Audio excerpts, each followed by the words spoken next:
और इस आजादी को दिलाने में न जाने कितनी कुर्बानियां हुई, तब जाके बड़ी जिल्लतों के बाद, बड़ी मुद्दतों के बाद तो हमें इतनी बड़ी आजादी मिली है। जो जवान सरहद हिंद पे अपनी चांद हथेली पे लेकर के 24 घंटे तैनात खड़े रहते हैं, उनका जोश और जज्बा कैसा होता है।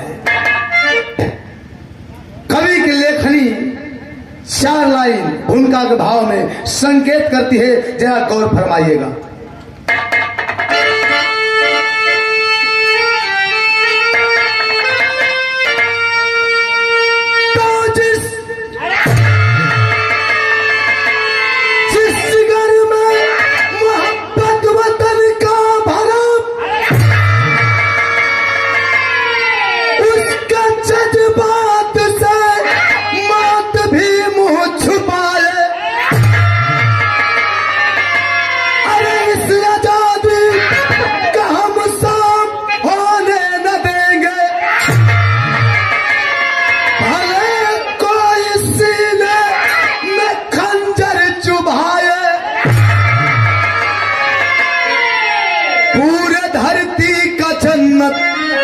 कश्मीर मेरा चौकड़ा है पाकिस्तानियों के नजर में।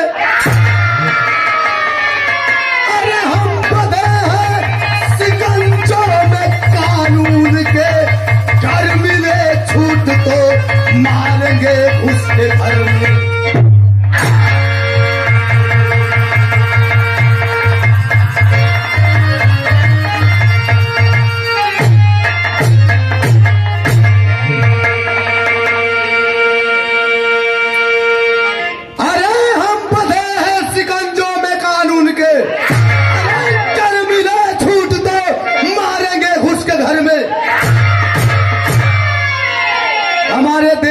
जवाज बहादुर इशारा करते हैं दुश्मनों से कि हमारी मजबूरी का नाजायज फायदा मत उठाओ। हम मजबूर हैं, अपने देश के बनाए हुए कानून को लेकर के हमारे हाथ बंधे पड़े हैं कानून की बेड़ियों से, वरना 24 घंटे नहीं लगते इस पाक को खाक में मिलाने में। बिरहा में एक लाइन गजल का अंदाज है मास्टर, बिल्कुल नया गजल है, धन्य बड़ी।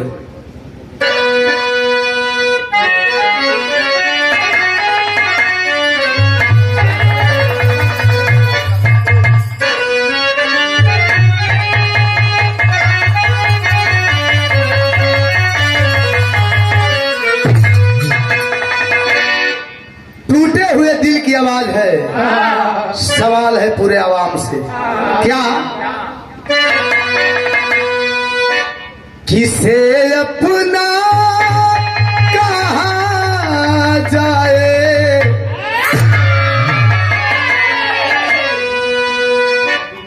देखे के तैयार बहुत लोग के देखतिया, लेकिन दिलवा का कहता किसे अपना कहा जाए, किसे अपना कहा जाए, सभी दिल तोड़ जाते हैं।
जवानों का इशारा है, चेतावनी है।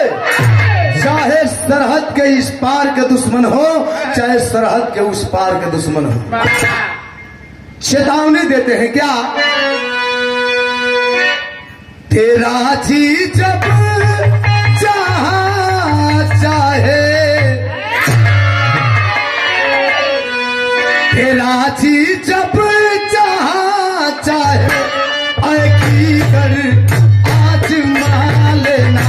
तेरा जी जब जहां चाहे, आएगी कर आजमा लेना।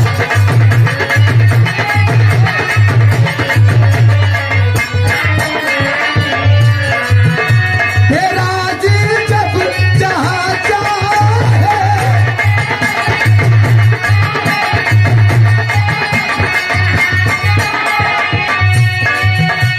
तेरा जी जब जहां चाहे, आएगी दरिया आजमा लेना।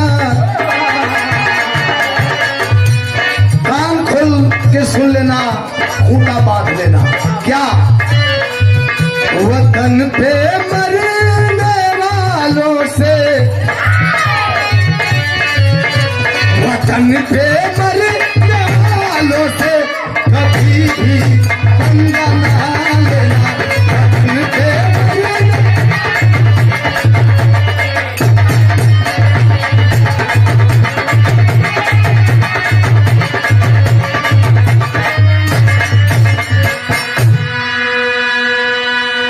वतन पे मरने वालों से कभी भी पंगा ना लेना। यह से कहानी आगे बढ़त बा। कवि जी जौहरी लाइन में संकेत करत हो। कैसे?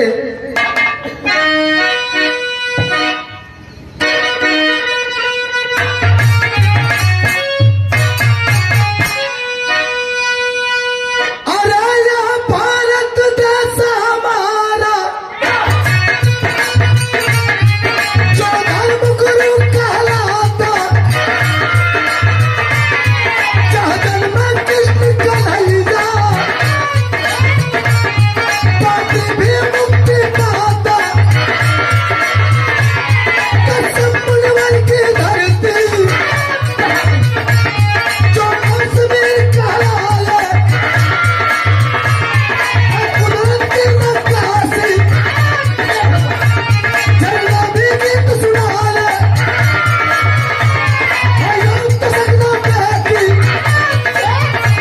जो भूले नहीं भुलाए। कश्मीर भरा कदमों से कोई हिंदू बच ना पाए। कश्मीर पंडितों को सब पापी मार भगाए। कलकत्ता तक चालू, फौजों की लाश बिछा ले। जम्मू कश्मीर के अंदर जब टोटा जिला है पड़ता, जब मधुपुरा या बस्ती हर गुजर बसत सब करता, जब वही कभी आई मारना, सही साथ में साथी, दोनों के बीच एक बाटा, दोनों चिरागा।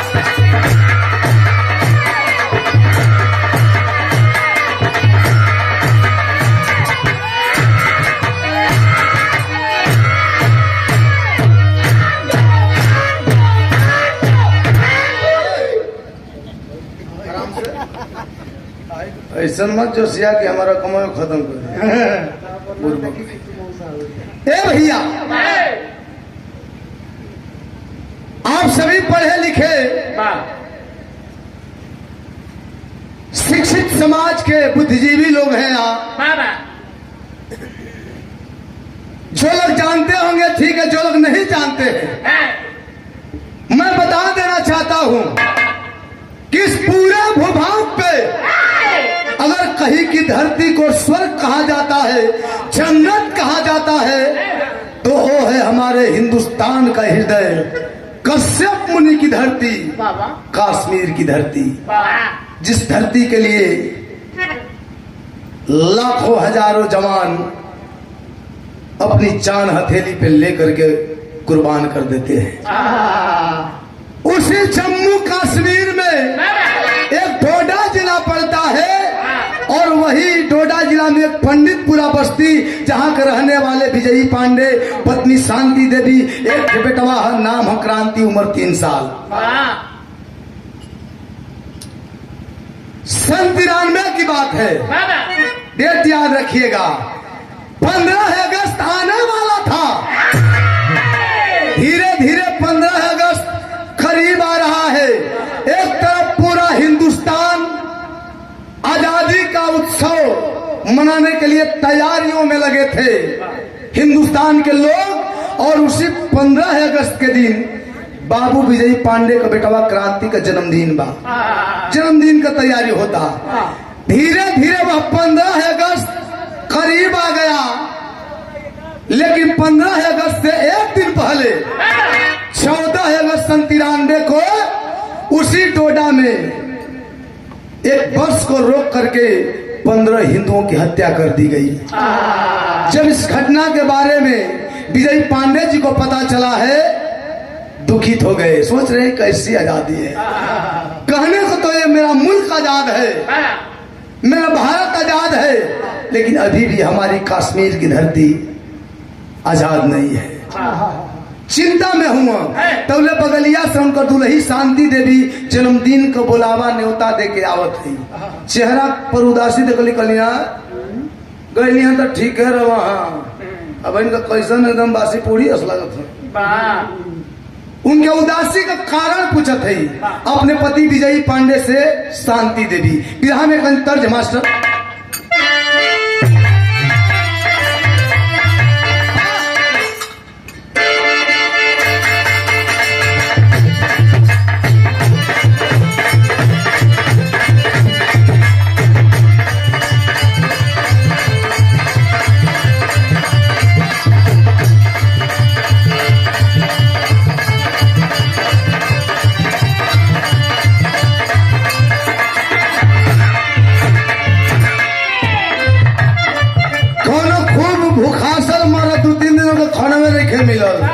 चौथे दिन सोचा था कि भाई चली कोनो गड़बड़ हो गल बा, ऐसे तो कोहाले नहीं बड़ा निमन है। चली चल के देखी मनाई, लगा था कुछ हमरे से त्रुटि हो गल बा। चल के मनाई नहीं तो चौथा दिन 5वां दिन लाशें निकली। जाके कहा था का कहे, अरे खाना पीना ना बनैले बारू, भोरे से मुँह लटकैले बारू।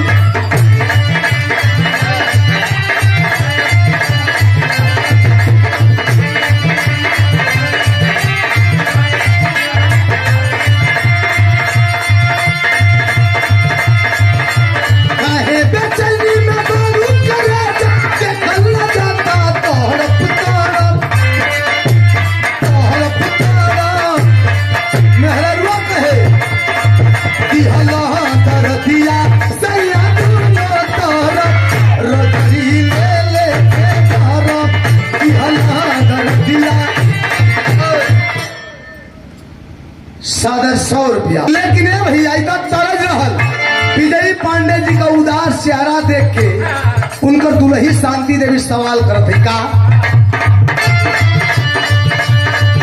अरे बबुआ के काले जन्मदिन बा, ये सैया मन काहे महलीन बा, काहे उदास वाली।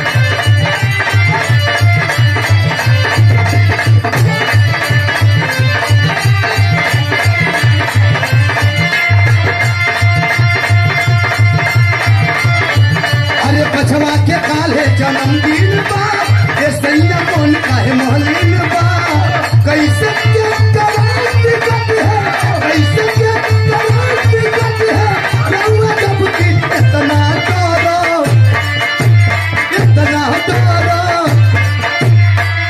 इतना दिल के ऐसे खातिरदारी करो, जब ना तैयारी करो।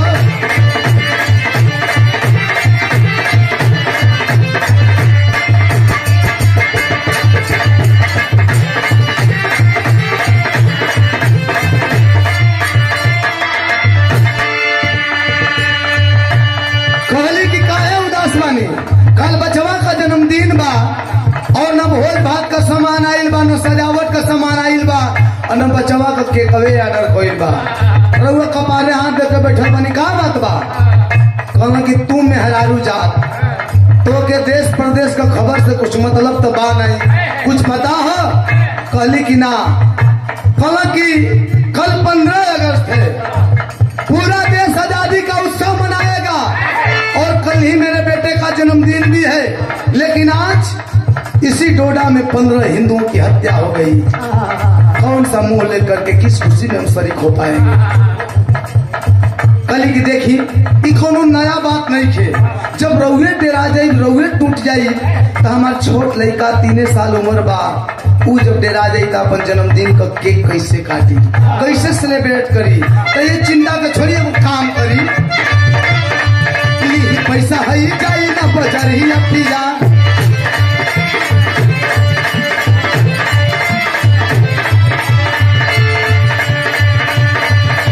हमके ले आई देखो नहीं सनी अपनिया।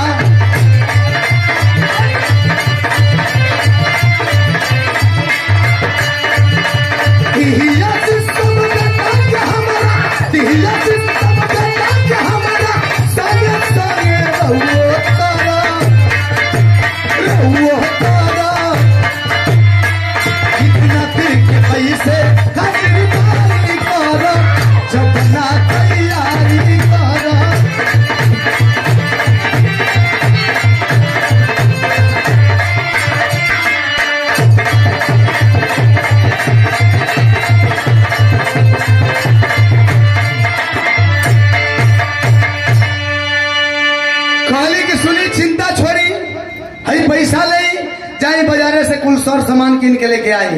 बेचारी पैसा ले हला दो फल आगे बढ़ा तो कहली है जी, जब ये जी सुनो मिठा से मुँह तो हच तो घूम गया कमा। हाँ जी।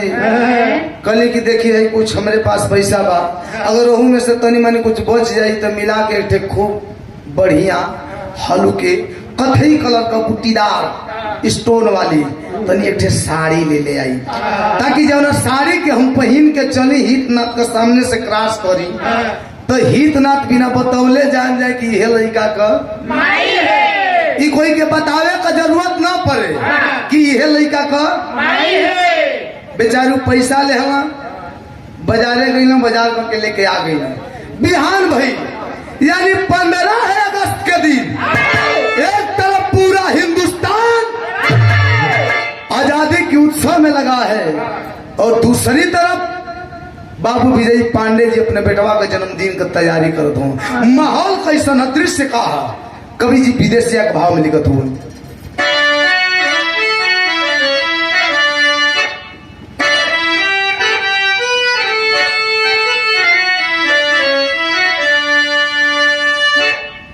अरे शांति के क्रांति सजल,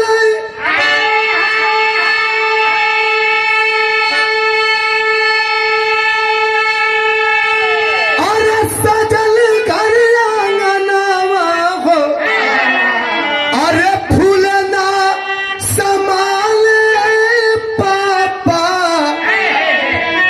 हर्षित सब कर मानवा। एकदम चहल पहल बा, हितनाथ संगी साथी दर्द याद सबे खुश बा कि आज पूरी भेटाई। बाबू अलगे सीना तनले बना टाइट बना कि आज हमारा बेटा का जन्मदिन बा, पड़का ले नहीं बानी। जब केक कटी तो इतना धमाका करब कि तू रही से लोग देखी तो जान जाए कि हाँ तो कोनो बाप अपने बेटा का जन्मदिन मनावता। माई नया साड़ी पहन के अलगे चुरगत है, जान बुझ के हित न तक सामने से 10 बार क्रॉस करत है। लोगन को तनी नजर पड़े, तनी हमारे लोग तारीफ करे। धीरे धीरे शाम भइल, सूर्यास्त भइल, जब केक काटे का समय भइल तब गोदिया बिठा के माई अरे कहली बेटा केक काटा, तबले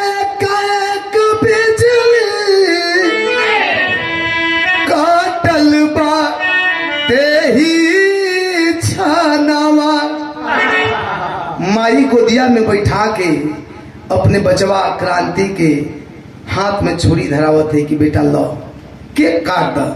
बेटवा जो ही छुरी उठौले बा केक पर रखले बा काटे खाती, अभी केक ना कटल हा तो ले लाइट कटल, अंधेरा हो गई। अंधेरा भई तब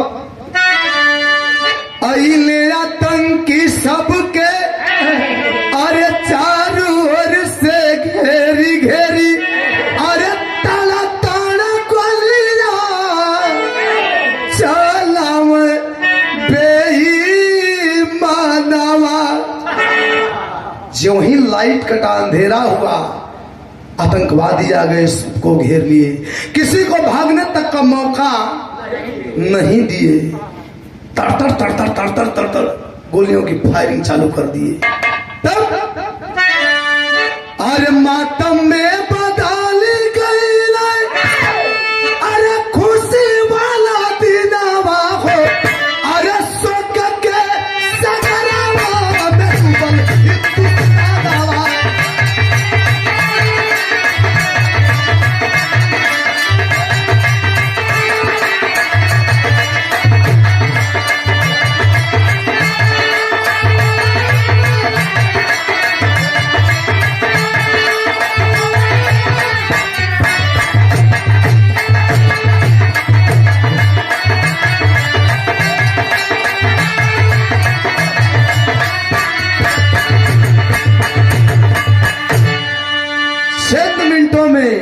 उतनी बड़ी खुशी मातम में तब्दील हो गई। कवि लिखते हैं कि आजादी के दिन बर्बादी का, आजादी के दिन बर्बादी का मंजर कश्मीर के वादी में कितनों का घर उजड़ गया आतंकवाद की।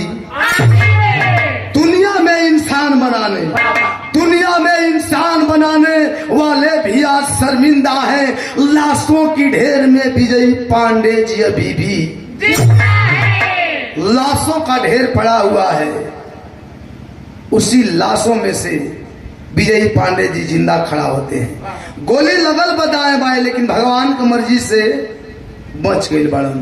तब विजय पांडे ढूंढ रहे, विजय पांडे ढूंढ रहे बेचैन नैन से शांति को। जब नजर पड़ी है बेटे पे झटकोद में ले लिए, लाश उलाट पुलाट करके अपनी दुल्हन शांति देवी को ढूंढ रहे हैं। न जिंदे पता चलता हो भैया, न मुर्दे पता चलता। तब तक नजर पड़ी है बेटे के ऊपर। वह 3 साल का बच्चा लाशों के ढेर पे बैठ करके खेल रहा है, मगन है। 3 साल का लड़का का बुद्धि है कितना, वो कहा जाने की जिंदगी या मौत का होले, खुशी या गम का कहाला, खेलता मगन बा। तब ले बेटे को विजयी पांडे, ले बेटे को विजयी पांडे जालंधर भाग के आए हैं। रहे लंगोटिया यार भीम सिंह घर उनके शरण। तब जब पत्नी का पता नहीं चला जिंदा या मुर्दा, तो बेटे को लेकर के जान बचा करके भगे और जालंधर आ गए। जालंधर में के रहल उनकर लंगोटिया यार भीम सिंह। उनके परिवार में बैठ करके अपनी सारी दुख भरी व्यथा सुना रहे हैं रो रो करके। सारा परिवार भीम सिंह का द्रवित है। भीम सिंह की पत्नी सीमा कहती है कि भाई साहब चिंता मत करिए, ऊपर वाले पे भरोसा रखिए, उनके घर में देर है अंधेर नहीं है, सब कुछ ठीक हो जाएगा। समय बीतत गए भैया, अपने बचवा के लेके अपने यार का परिवार में, भीम सिंह का परिवार में विजय पांडे जी गुजर बसर करत हो, दिन काटे लगला। समय बीतता गया, धीरे धीरे वह बच्चा चितगारू हो गया, धीरे धीरे सयाना हो गल, नाम लिखा गल, पढ़े आवे जाए लगल। एक दिन स्कूल से रोज का तरफ पढ़ के 4-5 बजे जब घरे आयल ह, नाश्ता क के निकल गल फील्ड में। फुटबॉल का गेम होता, लड़का खेलता न सब। तो रउआ लोग जानीला कि कौनो कबो कबो गेम में कोनो गड़बड़ी हो जाले। जब गड़बड़ी हो जाले तो लड़कवा क्रिया खाना सब भरोसा जीते खाती। वही तरह गेम में गड़बड़ी भइल बा, कोनो बजरंग बली का क्रिया खाता, कोनो काली माई का क्रिया खाता, तो वही में क्रांति भी कसम खाता कि महतारी की रे। तो वही में एक मन शोक रह, चुप रे, तू का माई का क्रिया खा ले रे, तो माई कहाँ आई? तो इहो अरिया अगर क्रांति करो सा जब घर माई हमार माई नहीं तो का तोर माई का रे, बुझाइल की बात जानो सर। वही में एक समझदार क्रांति के दूरे हटाओ तो छुड़ा के कल सरे पगला तू झूठो खिसियाता रे। ये सही कहता, जौने को तुम माई कहेले वो तोर माई ना है, वो तो खाली तो के पलले पोसले ही। तोर माई का तो पते ना हरे कि कहाँ भी है, जिंदा भी है कि मर गई।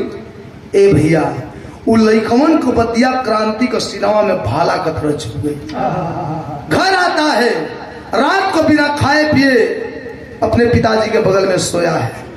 12 बजे था रात के। जब जब दोस्तमन को बतिया याद आवे कलेजवा में भाला कतरा वनी को बतिया चुभे रोता सिसिक सिसिक के।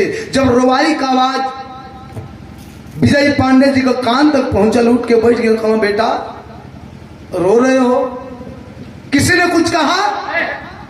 किसी से झगड़ा हुआ है? बिलक पड़ा कहा कि नहीं पिताजी किसी से झगड़ा नहीं हुआ है। एक सवाल जो मेरे सीने में भाले की तरह चुभ रहा है और जब तक इस सवाल का जवाब नहीं मिलेगा मुझे सुकून नहीं मिलेगा। विजयी पांडे जी कहा अरे बेटा तू तो पढ़े में पढ़ाते जो हुआ हो कौन सवाल में फंस गया? पूछा कलश की बाबूजी का जो ने माई के माई कहला कहा मार माई नहीं के। बाबूजी का करे जब फाट गल हो बाबू लेकिन अपने आप के संभालत हुआ। कला बेटा इकुल का उल्टा सीधा सवाल पूछेला कुछ और पूछ ले बेटा। कलश की ना बाबूजी तो क्या हमार क्रिया का जो ने माई के माई कहला कहा मार माई नहीं के। हम कहला ए भैया ये संसार में एक महतारी बाप खाती औलाद से बढ़ के कौनो खजाना ना है। बेटे की दी हुई कसम को लेकर के लाचार हो गए बेबस हो गए। कहते हैं कि बेटा बताना तो नहीं चाहता था सोचा था इस राज को राज ही रखूंगा लेकिन जब तू अपनी कसम दे दिया तो बताना पड़ेगा। बतावत हुआ भाव बदल गई।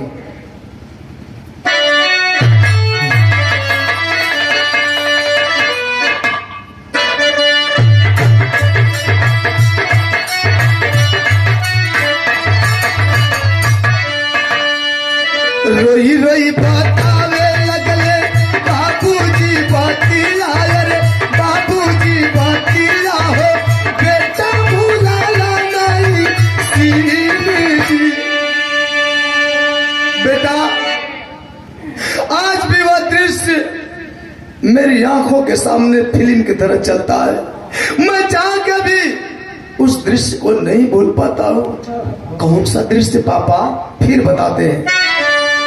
15 अगस्त सन की रनबे के रातिया की रनबे के रातिया में मनत लाल द्वारा जन्म दिन। बेटा सन 93 की बात है। 15 अगस्त का दिन था।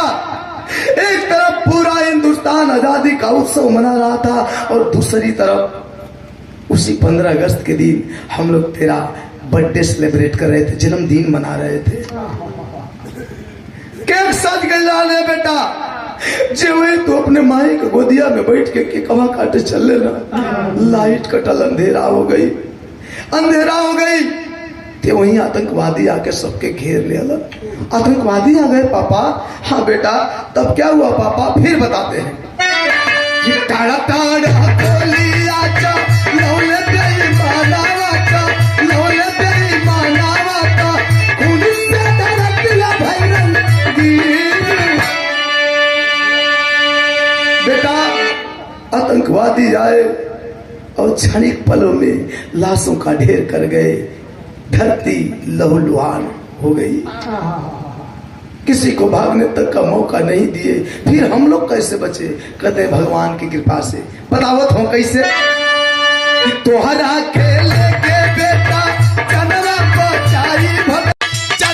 बचाई भगली शांति लपाता वही दिन।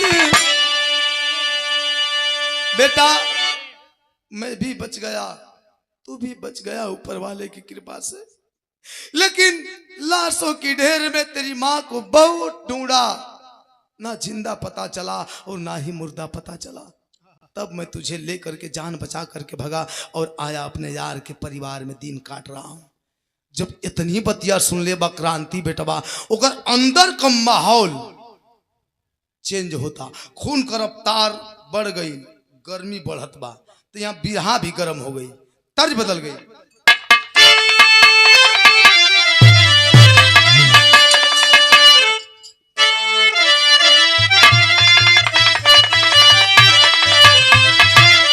कौनो हीरोइन अपने हीरो से अपने लहंगा का बखान कैले रहल। कैसे? एक गोटेदार लहंगा निकलूं जब डोल के।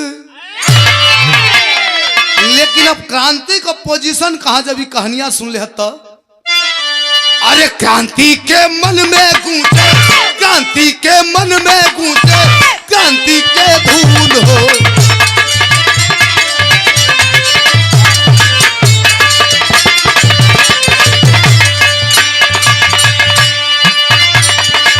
क्रांति के मन में गूंजे, क्रांति के धूल हो।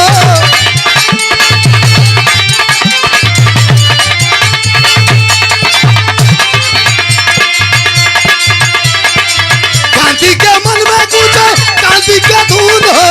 पापा के बात सुन के, पापा के बात सुन के खौलल बा खून हो।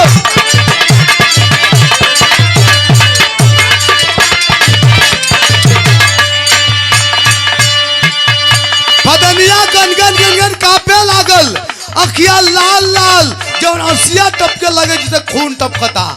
बाबू विजय पांडे जी अपने बेटवा के धैर्य धरावत हवन, समझावत हम बेटा हिम्मत मत हार, ई तोर बाप तोरे प्रति बड़ा बड़ियार ख्वाब सजौले है।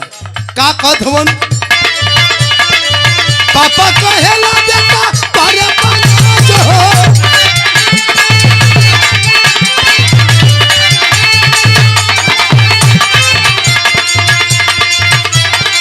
बनबा तू फौजी माता, बनबा तू फौजी माता, कर हमसे आज हो।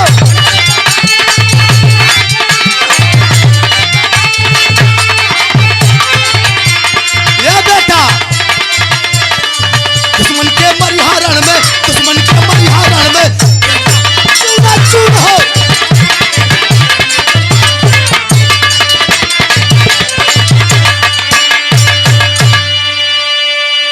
ए भैया कहलन कि बेटा तो के फौजी बनावल चाहिला रे। इतना समर्थ बा कि चाहती तो के पढ़ा लिखा के जज, इंजीनियर, कलेक्टर, डॉक्टर कुल बना देती। लेकिन फौजी काहे बनावल चाहिला? फौजी का परिभाषा पहले जान ले, सुन ले, समझ ले, ओकरा बाद जवन फैसला ले कोई ले लिए बतावत हुआ। तर्ज बदल गई। फौजी के कहल जाला।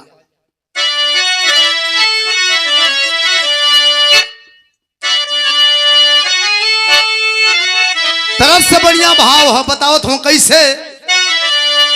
वतन के अरे नाम पर हंस के,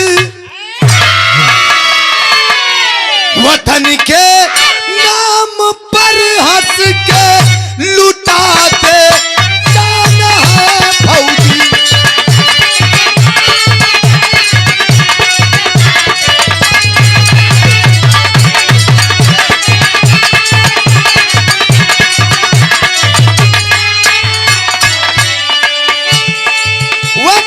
के नाम पर हंस के लुटाते जान फौजी। सरहदे सरहदे हिंद के रक्षक, सरहदे हिंद के रक्षक मेरे भगवान है फौजी।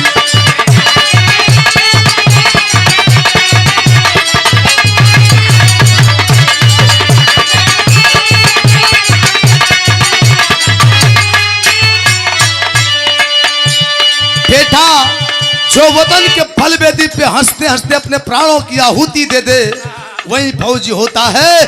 जो सरहदे हिंद पे 24 घंटा अपना हर सुख चैन त्याग करके हमारे लिए, पूरे देश के लोगों के लिए हमेशा जीता और मरता है, मौत हथेली पे लिए हुए, वही फौजी होता है। एक लाइन और, सरहदे हिंद के रक्षक मेरे भगवान है फौजी।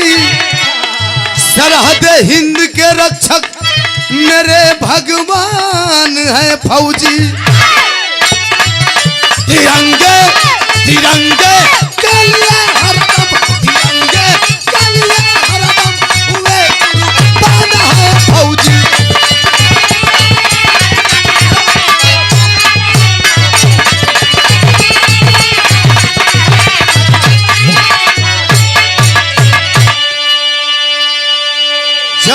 बतिया सुन ले भैया, बतियावत बतियावत 4-5 बज गए सवेर टाइप का। देखलस बगलिए में तो छीटा में सब्जी रखल हरियर, आए तब चाकू वही पर दौड़ल उठैलस मरलस कर धोआ फाट गल। यही तरह टीका लगावता। बाबू धो ले दौड़ करी बेटा, बड़ा खून बगल कर बा। जब तू कहानियां बतावत हो उससे बेसी ना है। कवि जी तेरी के भाव लिखता हूं कैसे।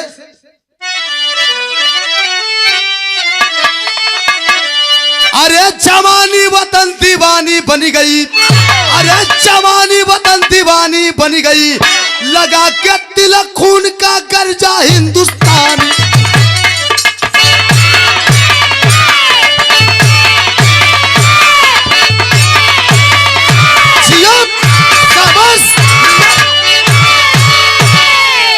लगा के तिलक खून का गर्जा हिंदुस्तानी, जवानी वतन दीवानी बन गई। कलश की यही खूनवा में तोहरो खून शामिल बा माइयों का। तो से वादा है कि तोहर बेटा तोहरे हर उम्मीद से 100 कदम आगे रही। बाबूजी छाती से लगा लगा बार बेटा तुमसे यही उम्मीद थी। यानी अपने पिताजी के सपने को साकार करने के लिए मेहनत किया, रियाज किया।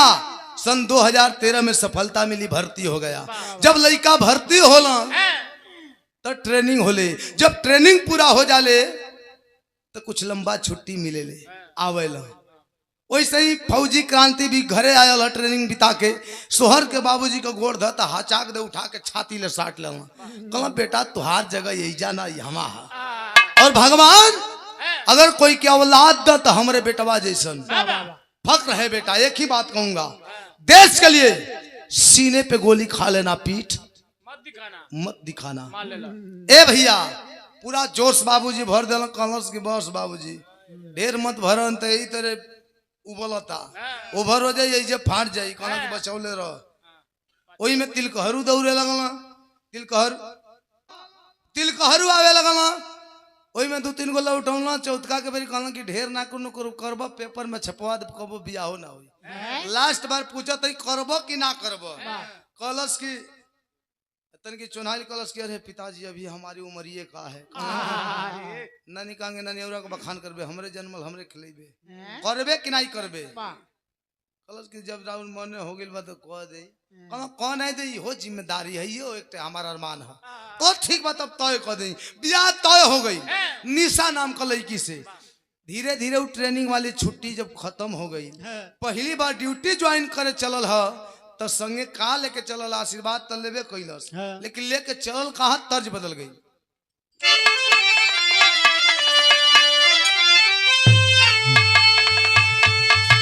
फिल्म का नाम है दादा। कौन वाली जाने लगा तब क्यों कोई ऋषि कपूर को कहते मिथुन वाली ना, विनोद मेहरा साहब और बिंदिया गोस्वामी जी वाली। हीरो हीरोइन से चाहे हीरोइन हीरो से कोई से कहले रहल, का कहले रहल। अरे दिल के टुकड़े टुकड़े करके मुस्कुरा के चल दिए,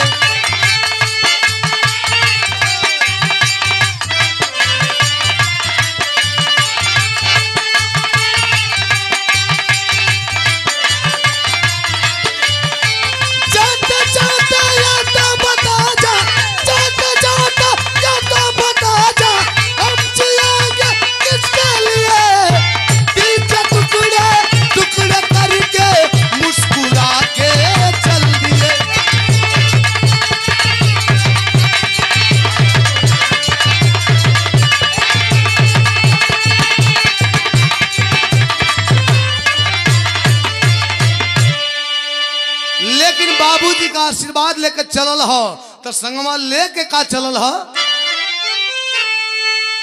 अरे दिल में हिम्मत जंग जवानी ले बहादुर चल दिया,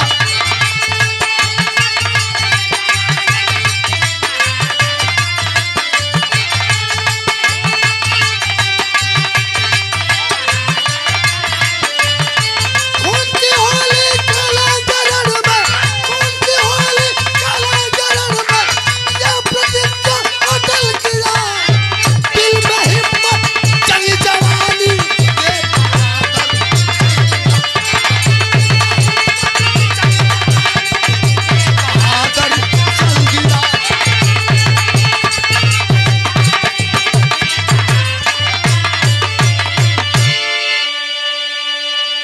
पहुंच गई बॉर्डर पे।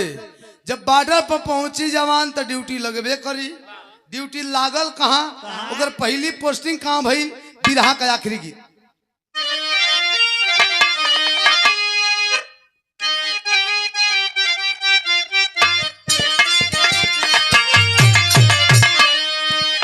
हमारी ऐसा हारमोनिया वाला है, हमके शौखे लागल रह गई नरेश भैया कि हम कहीं की तन की बढ़ हिला, ये अपना मन ने कहे से पहले ही बढ़ेला।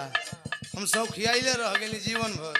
कहीं कि मास्टर तनी हम कहीं मास्टर तनी एक पति बढ़ ये कहे कि अपना मन ने बढ़ जाला बेचारा। तब तो हमारो तनी कह के करे जाके ठंडई पहुंचला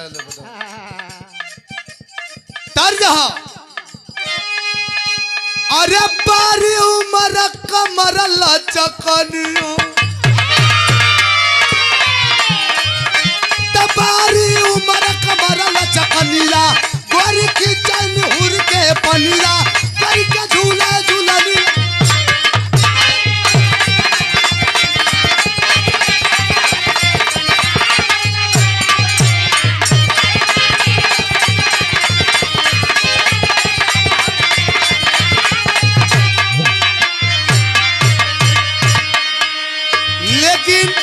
फौजी क्रांति के ड्यूटी कहाँ लगल बा? अरे सीना तान खड़ा ये लोसी,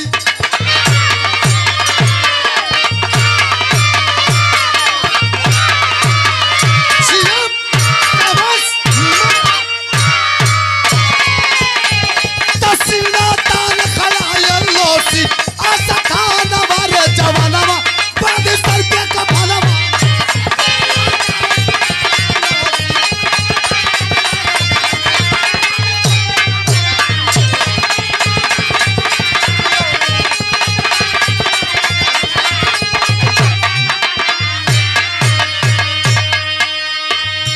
उसकी ड्यूटी लगी है LOC line of control. Kargil में ड्यूटी लग गई, कार्यरत है। ड्यूटी करत 2-4 महीना बीतल बा भैया। तो ले एक दिन नाइट ड्यूटी पे हर रात का वक्त था, गजबे का दृश्य देखा था। का बेटा संग एक बुढ़िया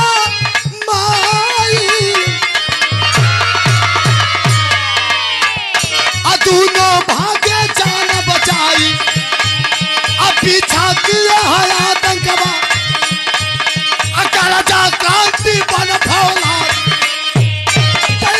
छप्पन उठा के साधे, छप्पन उठा के साधे, लाली सान वाले जवानवा, छप्पन उठा के साधे।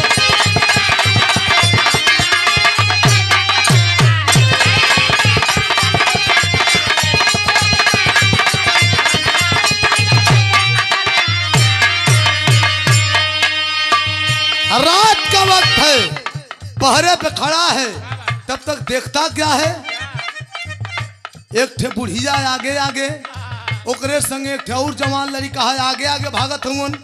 अब पीछे से कुछ आतंकवादी पीछा कैले हुआ, कबो कबो फायरिंग भी होता। देख करके क्रांति फौजी आंकड़ा लगा लिया कि हो ना हो ये बुढ़िया और बुढ़िया के साथ जो जवान भग रहा है ये दोनों हिंदुस्तानी हैं और ये साले आतंकवादी इन्हें मार देना चाहते हैं, तो ये कतई नहीं होगा। उठा लिया एक छप्पन और लेकर के जवानों को जा करके भिड़ गया। दोनों ओर से गोली बमबारी चालू हुई। तब अंजाम का बहल, माँ बेटे को लिया बचाई, दिहल बंकर में भेजवाई, अब बोला इनकलाब के बोली, तड़ा तड़ा कर चला गल गो।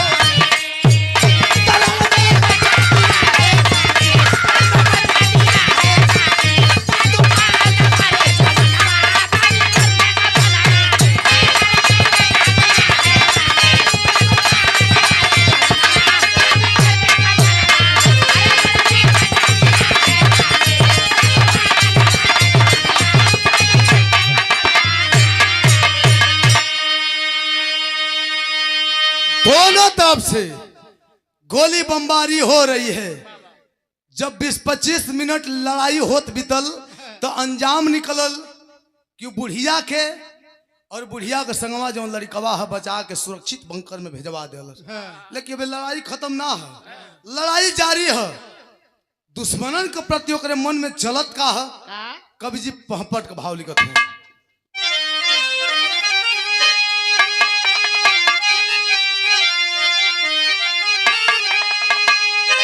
लड़ाई लड़ता, फायरिंग करता आ दुश्मनन खातिर सोचत का है नया खून है। का सोचे?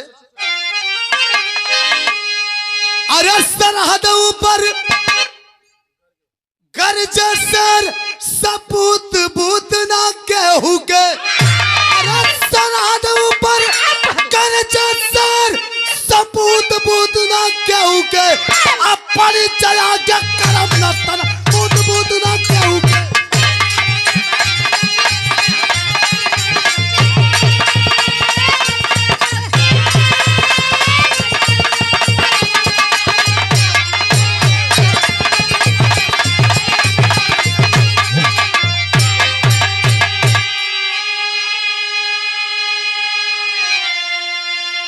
लड़ाई लड़ता, मन में ओकरे ही चलता, दुश्मनन से इशारा करता क्या साले आतंकवादी पाकिस्तानी। दोगले सुन लो कान खोल करके, जो अभी देख रहे हो अभी ट्रेलर है, अभी पूरी पिक्चर बाकी है। जिस दिन पूरी पिक्चर दिखा देंगे उसी दिन तुम्हारी गड़िया फट जाए। सहूर तू ना सिखवा का तो हके थोड़े कथे बेसहुर के सार है। वो सारे पाकिस्तानियन के कली है। मन तोरे शब्द कोश में यह कुल भाषा है। अरे यार मिल जितना सब रेल देते हैं। साले मजका से डरा ला रेले जाता। अनपढ़न का ही निशानी है। अरे पढ़ल लिखल पढ़ले रहते तो मेहराई थे। है यार इंग्लिश मीडियम से। इंग्लिश मीडियम वाला आदमी दुइयो लाइन अंग्रेजी बोले तो हर तो एको अक्षर नहीं कही यार की बोल पैबो।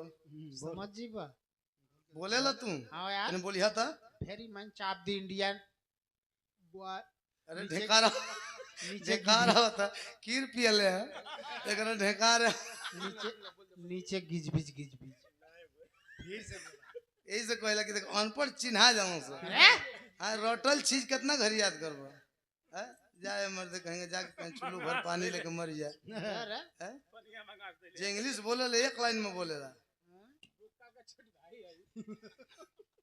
ए भैया कहता इशारा करता कि जिस दिन पूरी पिक्चर दिखा देंगे पूरे ऑल वर्ल्ड के नक्शे से तुम्हारा नाम और निशान मिट जाएगा, समझ जाओ। ए भैया अबे लड़ाई चलत या लेकिन अरे हमारे कर्नल साहब पूछे बुढ़िया से सच्चाई हो आयापन बीतल हाल बतावे लगल ही तब भी लखाई हो। यार बंकरवा में कर्नल साहब वो बुढ़िया से और लड़कवा से पूछताछ करत हुआ कहां से आप लोग हैं, कैसे फंस गए आतंकवादियों के हाथ, कैसे लग गए, अपना परिचय दीजिए, पता बताइए। बुढ़िया रो रो के कुल स्थान पता बतौलस हो भैया, लेकिन परिवार का परिचय देहलस। परिवार का परिचय में जब क्रांति का नाम आयल है तो कर्नल साहब के थोड़ा डाउट भयल तो गईलो अंदर जाके अब क्रांति फौजी को डिटेल देखत हुन तो स्थान अलग अलग है और परिवार का परिचय सेम है। कर्नल साहब आंकड़ा मिला ले कि हो ना हो कहीं यही क्रांति तो इस बुढ़िया का बेटा नहीं है और यह बुढ़िया उसकी माँ।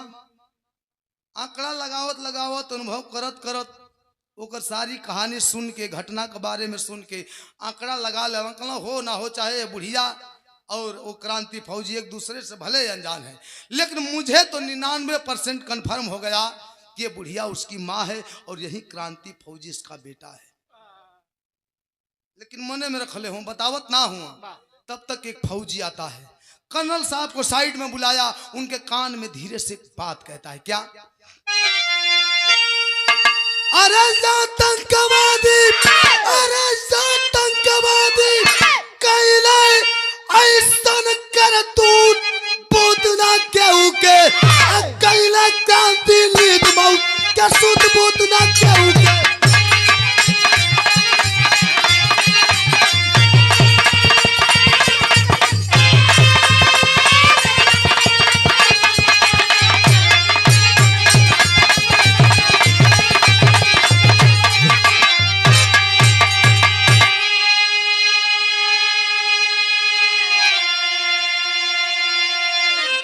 बुढ़िया में कर्नल साहब में वार्तालाप हो रही है। एक फौजी आया, साइड में बुलाया, उनके कान में धीरे से कहता है कि साहब क्रांति फौजी शहीद हो गया।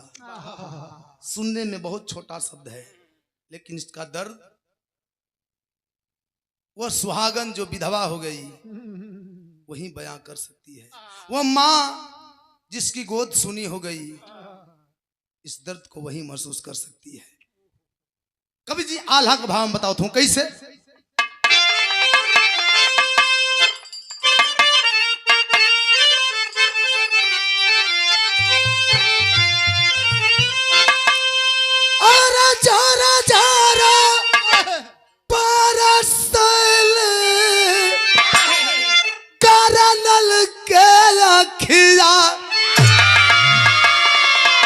सुन ले जब बुढ़िया माई के दासता,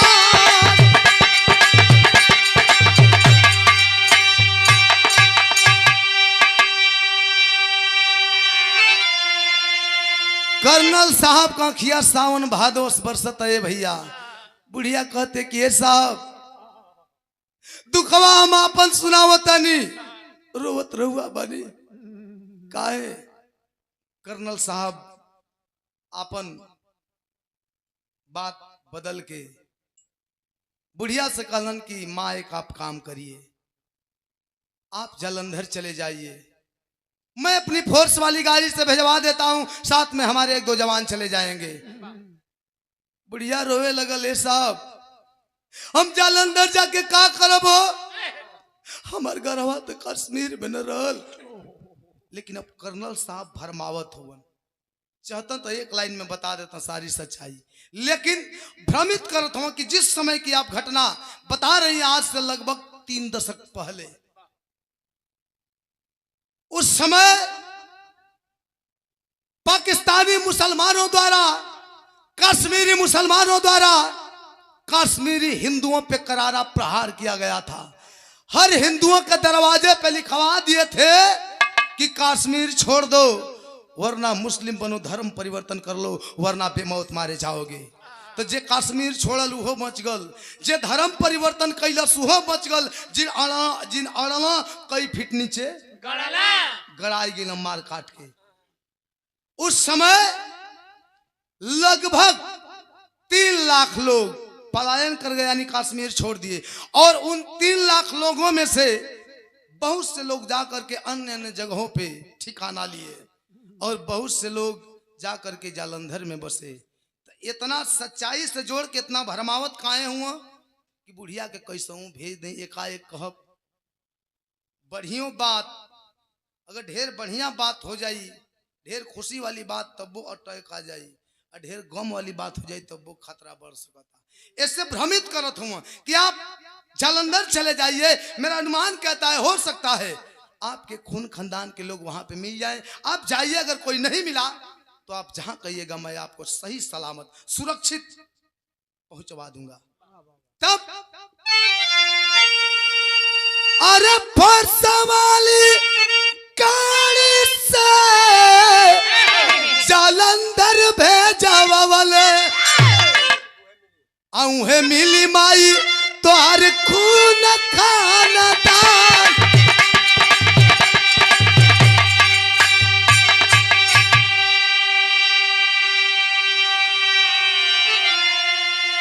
बुढ़िया तनी चाय होके तो व्यवस्था कर दिन जा बगल में, गौला के बाद हमनों की चाहबे करी। ए भैया बुढ़िया भले अनजान जगह पर जाती है, लेकिन कर्नल साहब एकदम सटीक पता पर भेजवावत हुआ। गाड़ी जब हररात दुआरे पर जाके जालंधर में लगल बिया, अंदरवा से विजयी पांडे जी जब निकलना, फोर्स वाली गाड़ी का आवाज सुनना, जब बाहर रही देखना तो जानना कि हमार बेटबा क्रांति आ गल। धधा के आगे बढ़त हुआ, तब तक वही गाड़ी में से बुढ़िया के संगमा एक लड़िकवा हतवन, दूठे फौजी जवान। एक कदम रुक गया, बुढ़ौती आ गल बा, दुदराहू लौकता। देखना 1-1.5 मिनट परखले के बाद कहल, हे भगवान, ये जवन हम देखत नहीं तो हकीकत बा कि सपना बा, भरोसा नहीं के होत। ये बुढ़िया तो एकदम हमार शांति लागतिया। अपने आप के भरोसा दिलावे खातिर पजरे गई ना, बुढ़िया के छू के और स्पर्श करके देखल, कहना कि ना, जवन कुछ हमरे सामने बा हकीकत बा, ये तो हमार शांति बाड़ी। रोवे लगना बुढ़ऊ। विजयी पांडे कहल, शांति, वो घटना के बाद हम तो सपनों में ना सोचले रही कि दोबारा हमनी का मुलाकात होई, लेकिन कहाँ रहलू, कैसे आयलू, के तो के यहाँ भेजल है बचवा जो तोहरे बगलिया में हुआ, ई के कर लाल हुआ, के कर बचवा हुआ। जब इतनी बतिया पूछल विजयी पांडे जी, वो बुढ़िया शांति देवी रोवे लगली, कली सैया उम्मीद तो हमरो के ना रहलो, लेकिन सुना बतावत है रो रो के सदर भाव। अरे लेके पापी गई लाहौर चलिया,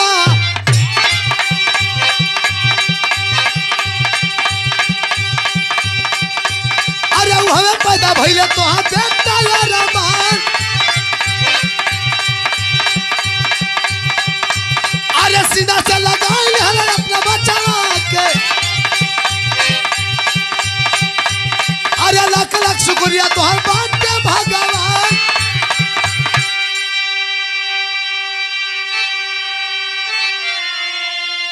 कलई के कर बचवा हुआ जो तोरे बगलिया में हुआ। शांति देवी रोवे लगली, कली सैया जब वो घटना घटल ना, एक ठे रात छुपौले रहली, तो से ना बतौले रहली, तोरे दूसर का बेटा का माही बने वाली रहनी, तो के ना बतौले रहली। अब हम आतंकवादियन के हाथ लग गई, ले जाके हमके पाकिस्तान के लाहौर के जेल में बंद कर दिलन, और हमें लड़का पैदा भइल बा। इहो तोहरे खून बा, तोहरे निशानी बा। हजाक से का खींच के साट लन सीना से, कहल बाहर प्रभु, एकाएक इतनी खुशी कैसे बर्दाश्त हुई प्रभु। लेकिन अरे माई के नजरिया जो है क्रांति बेटा बा,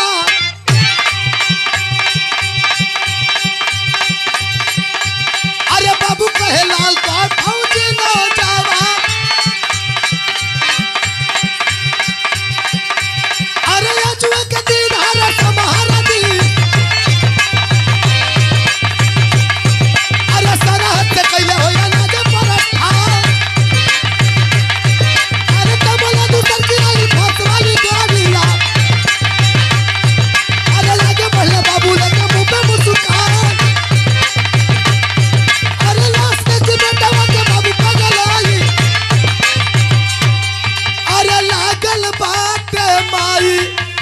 करे जवा में बाल।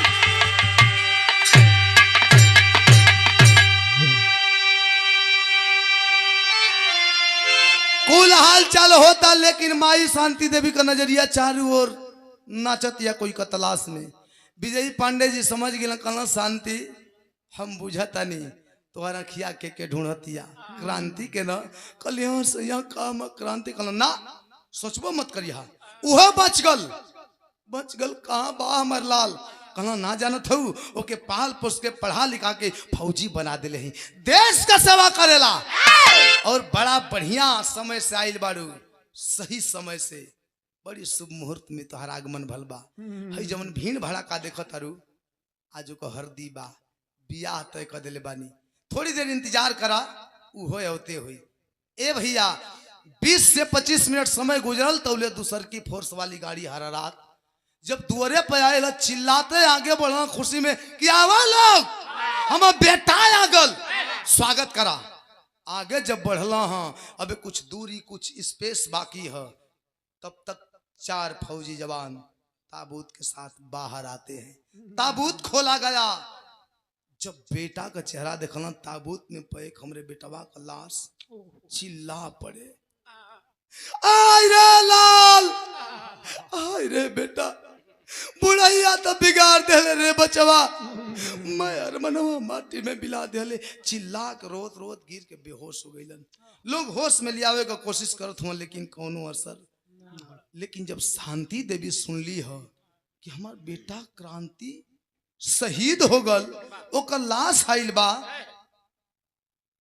बचपने का चेहरा देखले ही जवानी का याद ना है। धीरे धीरे बारीकी कदमों से जब पास जाती है, जब चेहरा देखली कली, आह रे बेटा, करे जब ये फाट गल, रोवे लगले कि आह रे लाल, बड़वा पे तू ही तो हमार जनवा बचौले रे बेटा, लेकिन ना वो समय हम तो के पहचान पौले कि तू हमार क्रांति हवे, ना तू ही पहचान पौले कि हम तोर माई है।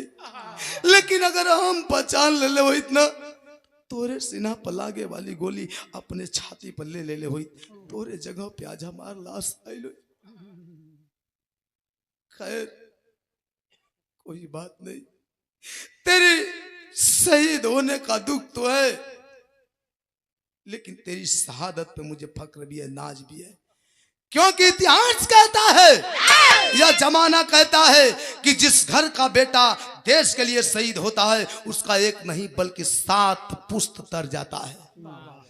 तेरी शहादत पे मुझे नाज है, इसमें कोई शक नहीं, लेकिन तकलीफ दुख एक ही बात का बा कि अपने जुबनिया से अभागिन के एक बेर माही कह देले होता तो शायद इस शांति के थोड़ी बहुत शांति मिल गई होत। माई रोवत है, माई तो माई होली, कहल जला अमृत का धार के होके तनो पियाई एगो माई बिना, कैसे करे जवा जुड़ाई है भैया एगो माई बिना, पुत कपूत हो जला माई कुमाई ना हो। तब तक कोहरिया से विजयी पांडे जी कैसो कैसो जब होश में अल, अपने बेटा का लाश गोद में लेके सर सहलावत हूँ, कहना बेटा हर दुख में हमरे कदम से कदम मिला के चल ले, हरदम हमारा साथ रहे, बिना हमसे पूछे घर का चौकट बिना क्रॉस करत रहे, तू बड़ा आज्ञाकारी रहे रे। लेकिन आज हमसे मुंह मोड़ के दुनिया से चल गए। थोड़ा सा जब सुख का समय आई हमार संग छोड़ दे ले। इतना बड़ धोखा, बहुत बड़ धोखेबाज बाड़े, तो के का पता बा ये दिल में कितना बड़ अरमान रहल, सोचले रानी सपना सजौले रही तोर धूमधाम से बियाह करब, अपने हाथे शेरवानी जूता मोजा पहिराई, अपने कंधा पर बैठा के हाथी घोड़ा गाड़ी पत्थों के बैठा के तोरे संगे जहाँ के तोरे ससुराल समधी मिलती बहू उतरती। लेकिन मैं अरमान माटी में मिला देले ना। रोवत हवन जैसे रउआ लोग जुटल बानी यहाँ भीड़ रउआ लोग का बा, वैसे ही द्वारा पर भीड़ बा। रोते रोत हाथ जोड़ के खड़ा भइलन, सबके लगे जाके सबसे कहलन कि भैया तो ही लोग बताओ भैया, जवन बाप जवना बेटा के बचपन में जवना कंधा पर बैठा के दशहरा रामनवमी का मेला घुमौले बा, आज हुए बाप बुढ़ौती में वो जवान बेटा का लाश का बोझ कैसे उठाई, तो ही लोग बताओ भैया कैसे उठाई। सबका कलेजा मुंह को आ रहा है, लेकिन वहां जितने लोग थे समझा बुझा करके धैर्य बधा रहे हैं कि जाने दीजिए, आपका बेटा देश के लिए शहीद हुआ है और आपकी जिंदगी में सिर्फ इतने दिन के लिए आया था, अंतिम क्रिया की तैयारी करिए। समझा बुझा करके शहीद क्रांति की लाश लेकर के लोग चले हैं शमशान घाट पे। चिता सजाई गई, चिता को जो वही अग्नि देना चाहते हैं बाबू विजयी पांडे जी। एक आवाज आती है, रुक जाइए पिताजी, रुक जाइए। सब घूम के देखा था तो एक लड़की गिरत ठंगिला तउरत धुपत जब पंजरे आइल, बाल खुहाइल बा, पागल का भेष बनल बा। लोग जब देखा था तो हालत ओकर का है, भर दे हरदी पोतले बा, आंख से सावन भादो का बरसात जैसा आंसू चलता। वो लड़की कौन रहल? निशा, जिससे शादी तय भई रहल क्रांति का। चिता के पास जाती है, 8-10 लकड़ियां हटाती है। जब चेहरा सामने हुआ रो रही है, ओ नाराज बड़ा, उठा ना, 2 दिन तोर से बात ना कही कि इतना बड़ नाराज गया।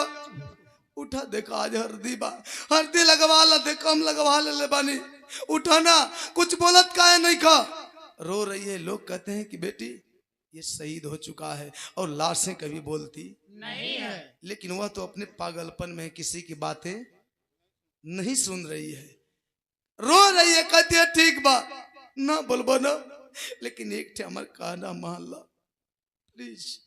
क्या कहती है? एक औरत के लिए इससे बड़ा दर्द और दुर्भाग्य कुछ हो ही नहीं सकता है। क्या कहती है? आखिरी भाग,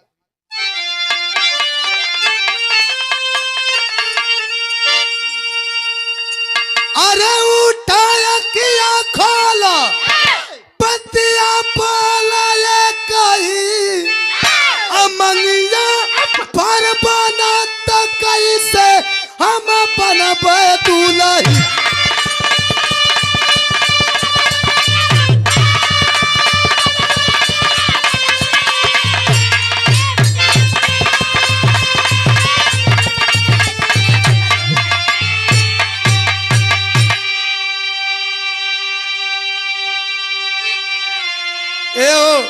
उठो ना, देखो हरदी बा, हरदी लगवा ले बानी, तू हरदिया लगवा ला, हरदी ना लगवाई बा बियाह कैसे होई? जब हमरे मांग में सिंदूर तू ना डलबा हम तुहार दुल्ही कैसे बनब? आ जब तुहार ना दुल्ही बनब ना, ये दुनिया के लोग हमके ताना मारी, कुलक्षणी कही, अभागिन कही कि जियते जी अपने होखे वाला मर्द के चबा गई, लोग चबाहिन कही, कैसे बर्दाश्त हुई? लेकिन फिर भी कोई जवाब नहीं, क्योंकि लाशें कभी बोलती नहीं है। कहती है ठीक बा, अपने पागलपन में ठीक बा ना बोलबा ना, लेकिन एक ठे बात जान ला, कबो कबो तोहरे घर परिवार के लोगन से बात होके तो तोहरे बहादुरी का बड़ा चर्चा सुन ले रही, जब तू भर्ती ना रहला था। का कहत बा? 4 घंटा से अधिका कब सुतला नहीं घरे, सरहद पर से सुतले कैसे आइला के करा डर।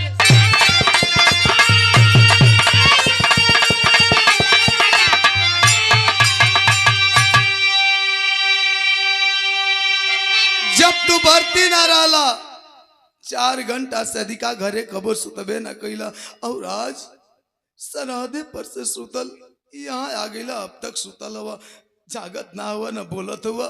हरदिया लगवाला, अखिया खोला, दुबत बतियाला, हमर मंगिया भरदा एक ही रट लगाई है अपने पागलपन में। लेकिन लोगन का दशा का हो, पगली का दशा देख के अरे फाटे सब कर छतिया जब रवेले पी रही अमंगिया भर बना तक कैसे हम बनब दुलही।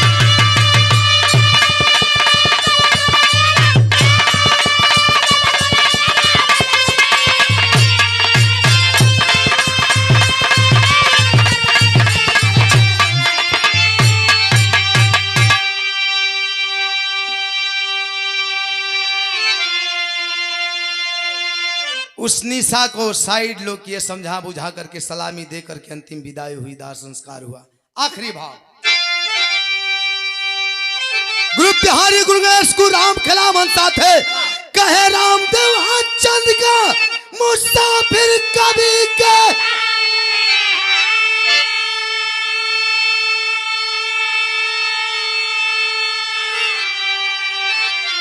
जवानी वतन दीवानी बन गई तो देवा